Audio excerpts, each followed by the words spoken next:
Have you ever heard of Oh, Enki and Enlil? of course, yes. Yeah, Zachariah Stitchin dove into that pretty heavily. yes. Sitchin's books are a good introduction to the war between the two brothers. Enki, who loved the humans, was a part of the genetic engineering of the humans, and Enlil, who never liked us. I grew up in the Bible Belt and we read the Bible. As a teenager, I asked my mother, why was God so mean in the Old Testament? And over, Yahweh would get angry and lash out. And there was a big message in the Old Testament: obey or die. Hmm. Don't think for yourself, just do what you're told. Now, that program does not sound like unconditional love to me. Well, my mother explained it when I asked her. She said, well, God wasn't a Christian yet. That's a fantastic way to look at it. Uh, Well, yeah, yeah, yeah, the Old Testament was full of the wrathful God. yes, Absolutely, yeah. yes. So, what a lot of people are saying is that that wrathful God was actually Enlil. Go points. There's an interview with a great alien back when Project Blue Book was still a thing, and it somehow leaked onto the internet. And he's asked where you're from. He said I'm from Earth. I'm just like from way in the future, and this is why I look this way because we evolved to this. Do you think that holds any weight? In my opinion, Sure. that the Grays will use any excuse they can to try to insinuate themselves into our species. Okay.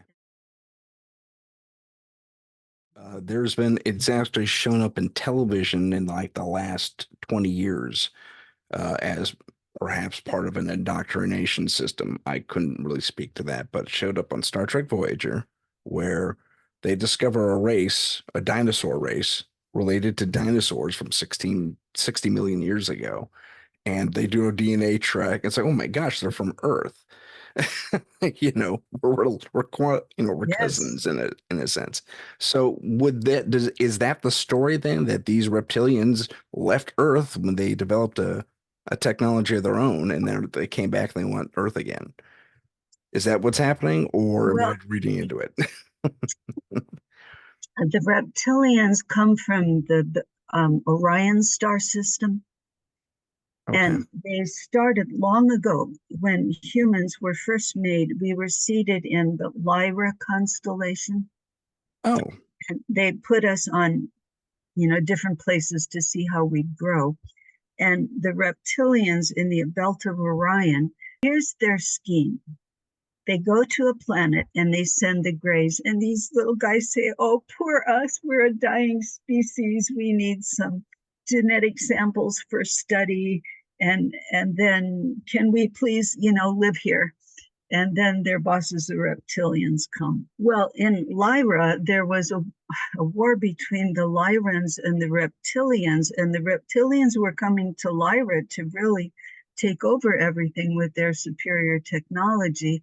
So the Lyrans had to scoot, and they took what ships they had, and then they took some asteroids and hollowed them out and made them ships, and they were just running for their lives. That's how human life got seeded in so many different places in our galaxy. oh, I don't.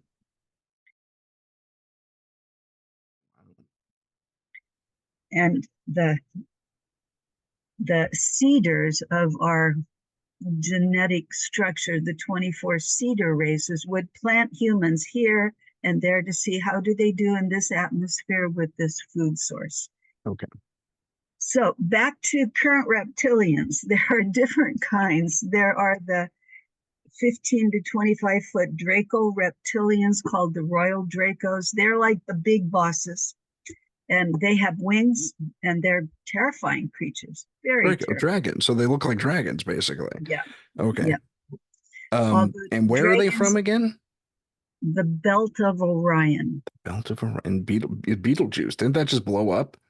Or Yeah, I think it might have. okay, Yeah, wow. it was getting ready to blow.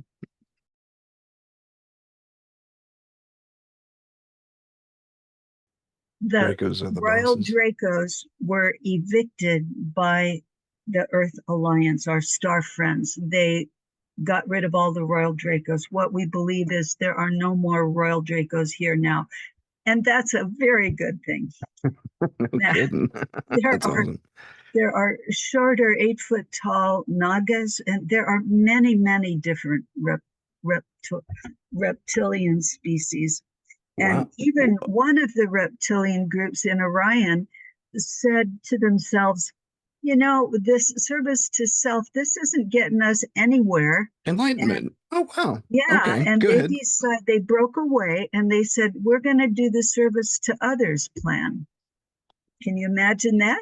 Yes. All right. Yes. And there are some gray groups that may have broken away and left the thing.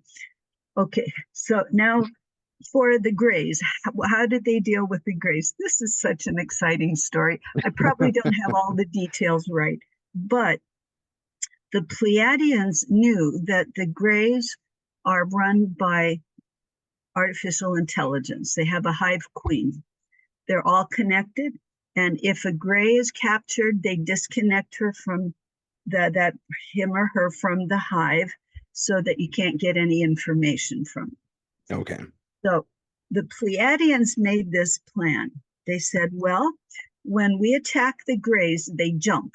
They either jump to a different place or to a different time. Oh, Now, can you see how hard that would be? that's hard to track. Yeah. Yes. So they tracked everywhere the grays had jumped to for a long time, like say 100,000 years. And then they found there were 150,000 different places they had jumped to in time or space. In So time and space. the Wow. 150,000. That's So amazing. the Federation, they got volunteers and they parked somebody at every place of those 150,000 places. I was just going to say, stake them out. Yeah. Yeah, But go a ahead. stakeout, a big stakeout. All right. And then they initiated a jump. They did something that made the Greys jump. And when the Greys landed, the Galactic Federation was there and they stunned them. There were 19 Greys that were the most important ones that had direct connection to the Hive Queen. Oh, And wow. they got 11 of those and they stunned them. So they didn't know they were dead. And they hacked their brains while they were stunned. And they got into their circuitry Yeah. and they put in a virus so that when they undid the stun, then as they communicated with the Hive Queen, they sent her a virus unknowingly, which made her fold in on herself. And Wow. they set all the Greys free from their Hive Queen. So the Greys are like, oh, what do we do next? And Maybe these we'll, are the little android grays? yeah. Okay. Well, the 6 or 7 foot tall. Oh, okay. I'm sorry. Go ahead. Yeah. So that's what they did to the Greys. So I believe the Greys are no longer such a threat as they were. Now, there's always cleanup work to do. And in the underground tunnels, there are still some of the 8 foot Naga reptilians that Now are that's doing interesting. You say Naga because that's an Indian term for a monster there called the Naga. And really, it's reptilian. Yeah. yeah, It's like a human looking snake yeah, thing, and they bite you. They're almost like vampires, but it's a little bit worse because they poison you as they bite you. And anyway, it's a whole thing. It's pretty gross. yeah. But So Elena Denon has pictures of the Nagas in her book, A Gift from the Stars. It's a wonderful book. 2 books Elena has, The Cedars and A Gift from the Stars. The Gift from the Stars, cool. and it has pictures Oh, of it is the little pictures of the various races. Now, drawings of all the different look races. at that. Yeah, That's impressive. yeah, oh, it is. That really And is then impressive. the Cedars is about the genetics of the human race and the 24 races that made up our genetics. So So go ahead. go ahead. Oh, I was going to ask, jumping back a bit, sorry. Um, we had our first alien astronauts, I guess we'll call them, come down. Now, we were just regular old hominids running around, and then they said, I like what these guys are doing. I see the potential. Let's tune them up genetically. And is that what happened, or am I getting that wrong? Well, Tim, there are two different stories about the evolution of our species. There's the Anunnaki story, Mhm. where they said that we were savages, hunter gatherers in South Africa, hairy and Yeah, catching giraffe to eat or whatever. And that they upgraded our genetics, that they crossed the genetics of that early one with Anunnaki. Well, they tried fertilizing, it was probably Homo erectus, an early hominid with mhm. Anunnaki sperm, but things were so different it didn't take. Okay. So they did a bunch of genetic experiments and they eventually designed a man to make for a gold miner because the Anunnaki were here to mine gold. They wanted Heard our that too. I've resources. heard that too. That's amazing. Go Yeah. ahead. They made a gold miner and they called him the Adamu. Adam, Adam. got you. Yeah. And then they needed a bunch more, so they tried cloning him, but that was a long process. So then they made a female and they tried to see if they could reproduce. But Enki, he was the scientist there, and his sister Ninma, and they couldn't reproduce. Well, Enki's son Thoth looked at it and said, they've only got 24 pairs of chromosomes. They need 26. I think, do I have that number right? And so Mhm. he put Enki to sleep and he put his sister Ninma to sleep. And he took from Enki's bone marrow from his rib and put it Interesting. into the Adamu and took from Ninma's bone marrow and put that in and upgraded the humans to have 26 chromosomes. And then all of a sudden they could reproduce. And when Enlil found out about that, he was furious. Now we have the Adam and Eve story, and Right. it says that the Right. serpent came to Eve and said, "You've been forbidden to do this." Now there's an author that wrote a book called The Naked Bible, Mauro Biglino, and he says that the original text for "eat the apple" means to have sexual intercourse. So Eat the apple means him. Okay.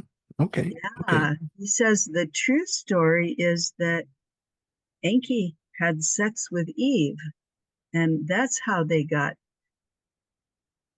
a Us. human. Yeah, us. Well, however it happened, the Right. Anunnaki story is they upgraded us from Right. these savages to good gold miners. And the other story is that the original humans were gorgeous, tall, powerful, extremely intelligent, had civilizations on the planet, Mm. and that the Anunnaki dumbed us down so that we would be good slaves.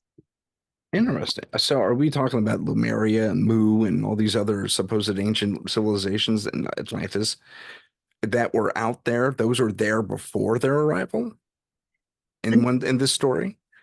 well, I'm not sure where the ancient humans that were dumbed down came from. Okay. Atlantis was after Enki was involved with humans. Okay. And I think Lemuria may have been after that too. Okay. So you can see whichever one seems truer. Well, they both have facets, don't they? I They mean, do. there may be even the reality may be a blend of both stories. Yeah. Okay. So the Anunnaki, the reptilians, and the Greys have been the three ET races that have really had an impact on our civilization and our culture. The reptilians set up a method to rule the humans through kingship, and early priests were kings. And the idea was that you had to obey your king, your priest, the pope, whatever, and don't think for yourself. And that's the basis of all religions, basically, on the planet, except maybe Buddhism, is Hmm. that you're to worship and do as you're told and keep the rules.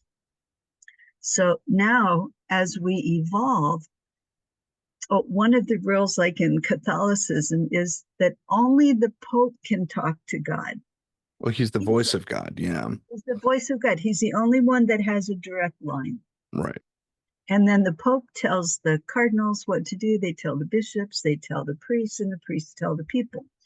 And if you, like Joan of Arc, talk to God directly, you get burned at the stake because it's not allowed, especially because God said, go fight the English, and she was French.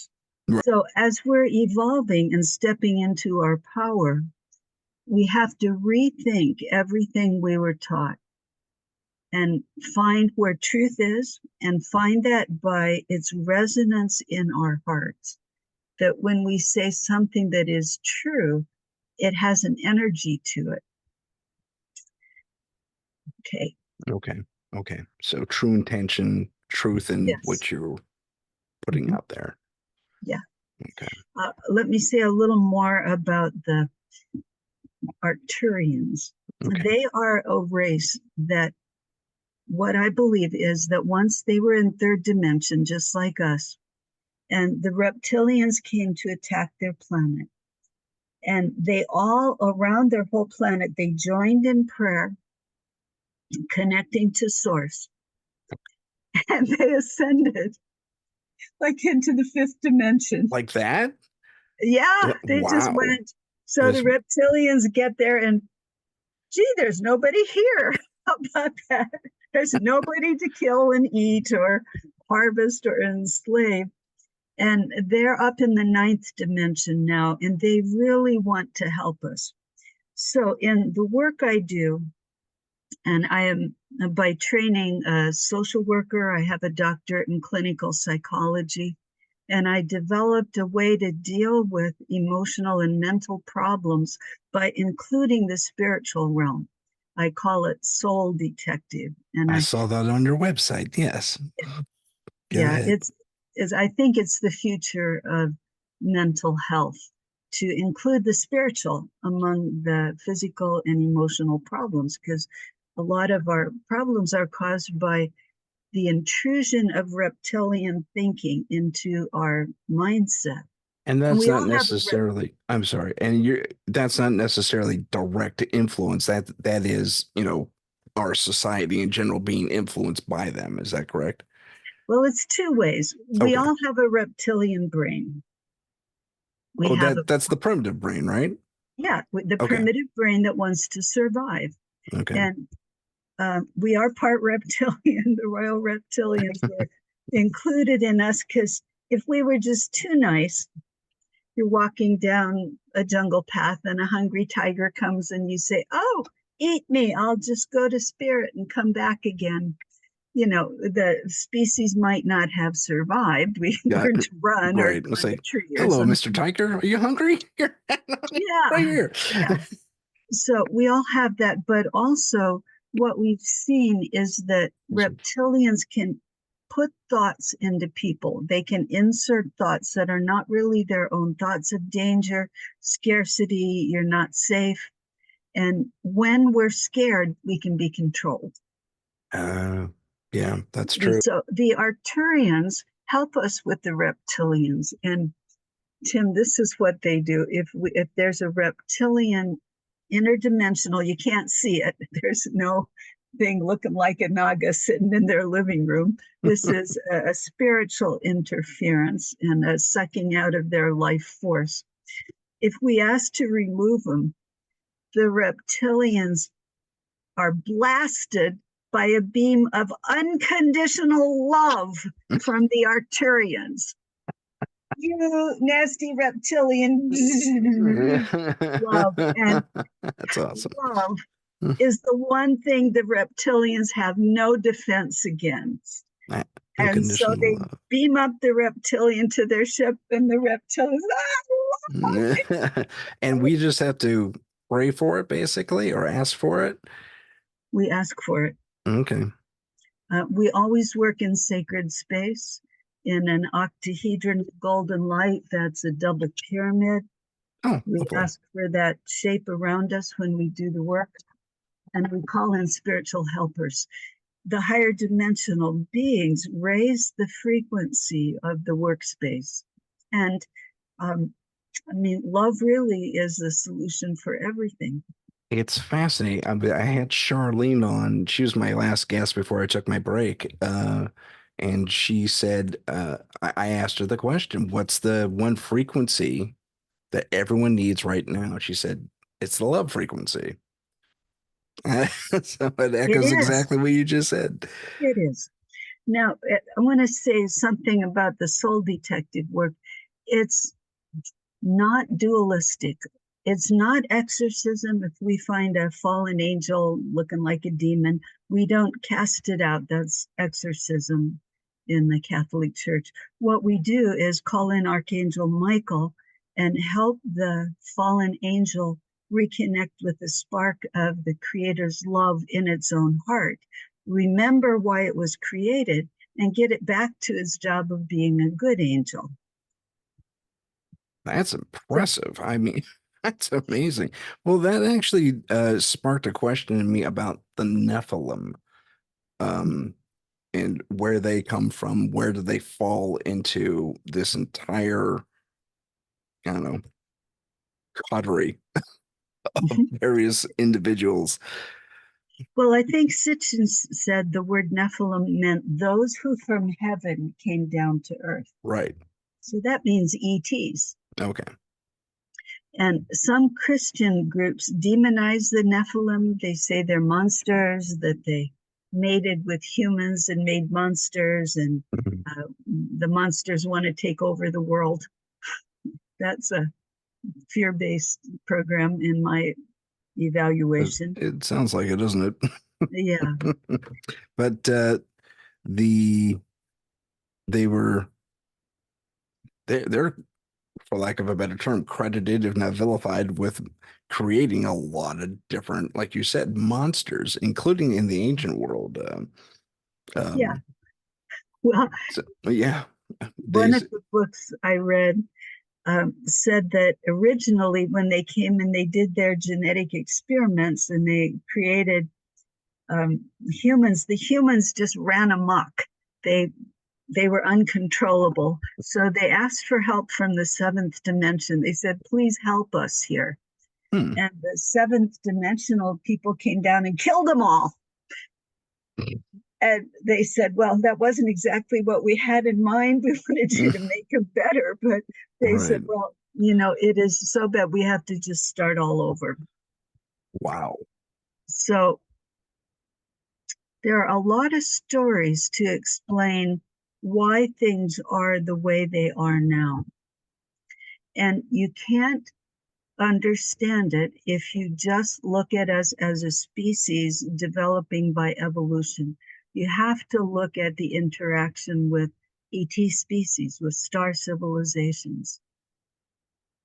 Now, we also, I want to say a couple other good things. We have Solar Warden, that's part of our Space Force, which space starts at 60 miles above the Earth, and then that's everything out there. Right. And we have... Sorry, my phone went off. Go ahead. Oh, we have extremely advanced technology in our Solar Warden program, and we are getting ready for if the reptilians or any other nefarious space groups try to come to Earth, we know how to eliminate them. They're working Space on Force? Space Force, Solar Warden. Yeah. Outstanding. Yeah, that was one thing that when the military used to be very compartmentalized. We had the Air Force, the Army, the Navy, and they all had their secret programs, and they didn't talk to each other, This and is they true. wouldn't share secrets. So in the Space Force, there's communication and sharing because we are all on this planet in it together. And there's cooperation with the Russians because they have Space Force things. And I mean, we are protecting the planet. Tim, we have to stop fighting our brothers on the Oh, surface of the ground you and are preaching unite. to the choir. I'll tell you what, Yeah, I couldn't agree with you more. yeah, I couldn't agree with you more. I think half these things are avoidable. You could talk it out probably in a day if you sat down and thought about it for a second. Um, I mean, yeah, it's ridiculous, but hopefully we'll get there pretty quick. I hope so. I hope so. I really, I pray we do. I don't often say that, but I pray we do. yeah. Go ahead. Well, the White Hats, assisted by ETs in what's called the Earth Alliance, we have star friends that are helping us with this underground battle. For instance, I've heard that the Pleiadians gave our soldiers special goggles to see interdimensionally because the reptilians in the tunnels will go hide, like, here's third dimension, fourth dimensions at right angles. They'd hide at 3.5, so you couldn't see them. Ah, And they put on these goggles, and then they could see, and they know where to shoot their particle beams into.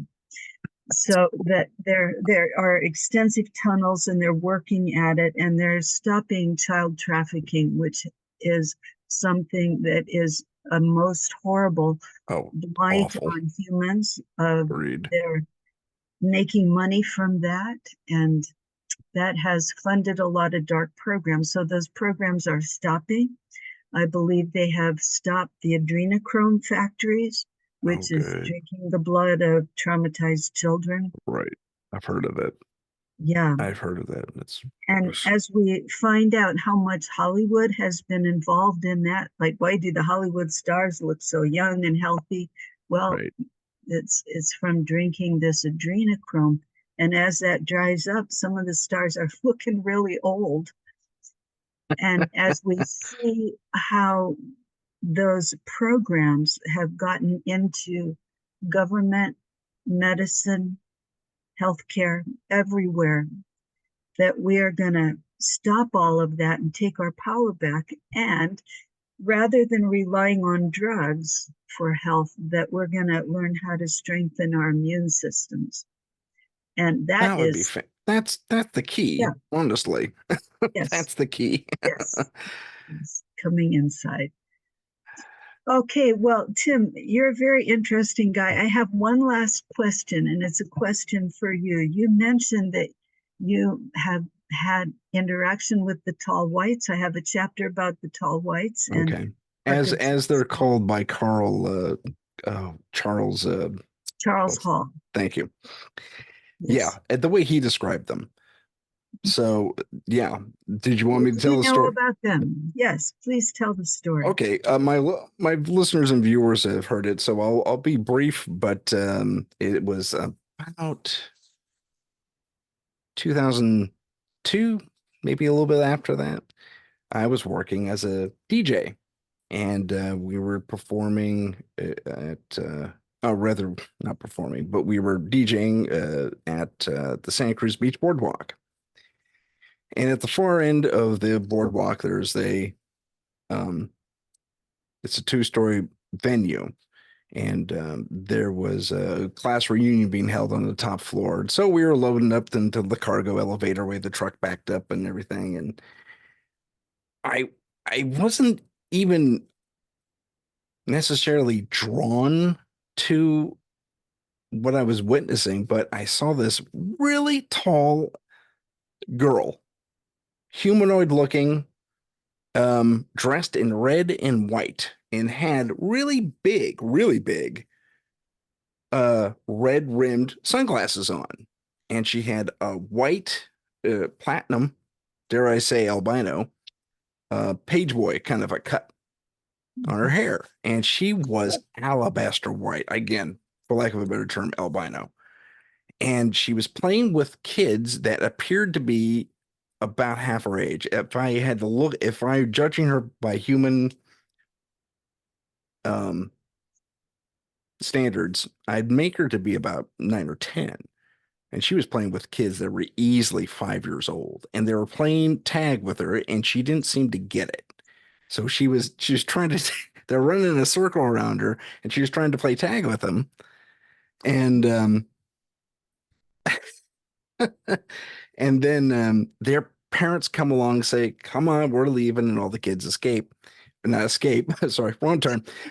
They leave, and she's kind of puttering around by herself. And I'm thinking, oh, that poor kid, she got abandoned. All her friends just left. And again, I'm just loading equipment in with my partner on the gig, and then I see her do. She like spazzes out. She is so excited all of a sudden, and she starts pointing at this very bright lime green new Beetle. The new Beetle just come out. It's very into the aerodynamic Volkswagen Beetle, and just come out, the brand new one at that time. And she's freaking out. She's pointing at it. She looks back, and she's pointing at it. She looks back again. Oh, an excited little kid, no doubt. And I follow her eye line back, and there's this easily 7, maybe even 8 foot tall, and I presume woman, because I saw a hint of a breast, uh, wearing something akin to Jedi robes, for lack of a better term. I know that's very sci-fi-y, but wearing Jedi robes, and she's got her hands folded in front of her, maybe down here, but and she's freaking out. Look at that! Like it's familiar to her somehow. She knows that shape. Anyway, next to mom, step up 2 regular dudes, but they're men in black. However, they're wearing different overcoats, and it's a warm day. No reason for overcoats or robes for that matter. And one has a dark blue overcoat, one has a beige overcoat. But remember that so distinctly. And the mother, and there are no words being spoken. I should add, no words. The mother says, "Stop, come here now." Those 3 physical gestures only, no words. And the kid, this little girl, kids are kids no matter where they are in the universe. I'm convinced of that, or at least in this galaxy.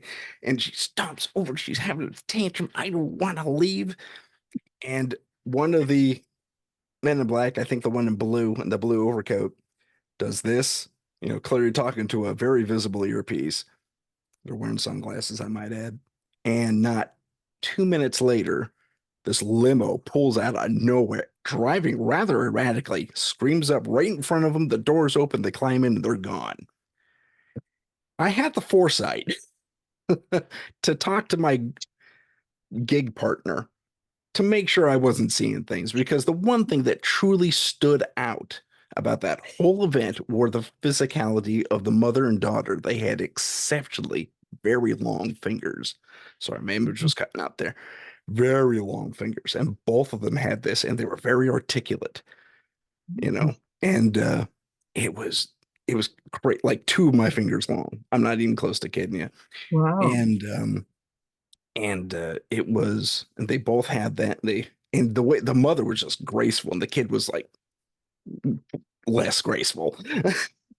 But it was amazing. And I pointed this out to him. I said, "Look, that little girl with the exceptionally long fingers." And he's in the zone on the gig, man. He just wants to load in and get to rocking. And he says, "Yeah, weird." And so he saw it.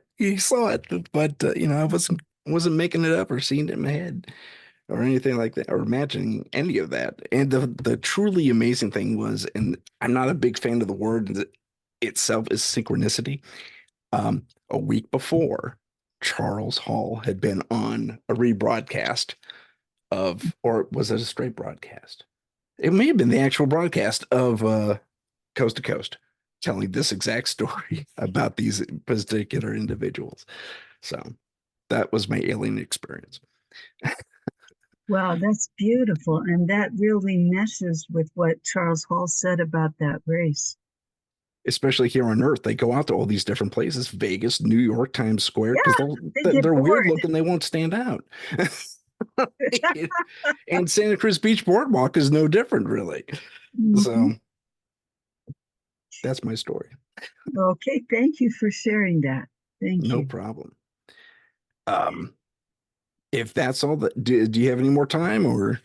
Well, I want to say one last thing Okay. that Michael Salla interviews a man in the military called JP, and Okay. he said that he recently saw a helicopter bring two Nordics, and they took them and they gave them blue jeans and tennis shoes and haircuts, and For were God's working to assimilate them into human culture. And that we are in a process that we are going to be meeting these other star races, and they're starting with the ones that look a lot like us, That except more makes sense. beautiful, more That makes handsome. sense. That makes sense. Yeah. Yeah. Yeah. You don't And want to see then, anything from Star Wars just poking out at you. Hey. That'd be a right, little startling probably for a lot of people. right. And the insectoids are the one race that I have a little trouble with. I think I would still be scared if a 6 foot mantis being stood in front of me, even if they're benevolent, great scientists, they just look so weird. It would take me some time to adjust Well, to there's them. also, and they've been mentioned for a thousand years, at least thousands of years, the mantis Yeah, people and the ant people, the ant people, specifically, yeah, yes. out of the Hopi Indian legends. Yeah, Yes, this that's JP that Michael Salla interviews said he was taken underground under Florida and he met the ant people. neat. And he said he just wanted to fall down and worship that that they've been here much longer than us. Well, ants are, I mean, they can carry much more than their 10 weight. times their own weight or something like Yeah, that. yeah. The insects have, I mean, they have hard shells. They're incredible beings. Mhm. But that these ant people were there and they gave his group a gift. And then the deep state stole it. Oh, And then the good guys stole it back. But okay. it was a plant for longevity, I think, or something Oh, like that. neat. Okay. So Very cool. yeah, we are going to be in for some revelations about our interaction. And many of these species we're going to meet, we have part of them in our DNA. So, Do you think they will embrace us in that way? Like we're their cousins, like we're their family to one degree or another? Or do you think they're going to say, okay, listen, here's the rules? well, the higher dimensional beings all respect free will. Okay. They won't do things without permission. And they know that ultimately we are all one. It's one universe, one creator in these many different facets. And this is what a lot of people refer to, and even you, I believe, refer to as source. Yes, source. Gotcha. That's what I believe in now. The word God, there are reptilian gods, there are Egyptian gods, many different Indian gods, many different gods, but a God that bosses you around is not source. Mm. Uh, an entity that loves you unconditionally is on your side and wants to connect through the heart, through love. That is the creator that I appreciate. That's beautiful, I have to say. That is beautiful. And I can easily see that being it just that just feels good. If I embrace that for a moment, that just feels way better. Yes. So we're replacing the doctrine of original sin, and we have to have the church to cleanse our sin, and God had to kill his son because we were so bad. I mean, mental health wise, I mean, what a guilt trip to put on humans with the doctrine of original goodness, that we were created good. How about that? Try Oh, that that's out. fantastic. That's nature versus nurture with a lot of nature in there. Yes. Okay, it's been great talking to you, Tim. Thank you so much. Thank you so much, Doctor. It's been a pleasure, really, and Okay, quite enlightening. I hope okay. we'll talk May I soon. may I do a plug for my Oh, book please here? do. Yes, absolutely. Okay, Star Civilizations 101. It's available on Amazon or on my website. And on my website is also a list of trainings in my Soul Detected program. We want to train energy healers in these spiritual ways of win-win situations with whatever the problem is. And my website is Soul Detective, spelled SOUL, like your immortal soul, souldetective.net. Oh, that would be Um, great. Thank you so much. no problem. Thank you, Doctor. Once again, very enlightening, great discussion. We'll have to have you on again because we barely touched the tip of the iceberg on this whole thing. So Okay, if and you're, we could have my husband, Robert Alcorn, a retired psychiatrist. We could have him on too. That would be fun. hey, why not? Let's bring you both on. Okay. All right, Great. Doctor, thank you so much. Have a great day. Okay. Thank you for watching and listening. Please click the subscribe button and activate notifications for future episodes and other content. If you have a paranormal experience that you would like to discuss on the show, please email us at paranormal.insight.podcast@gmail.com. That's paranormal.insight.podcast@gmail.com. Find us on Facebook and Instagram under @paranormal_insight.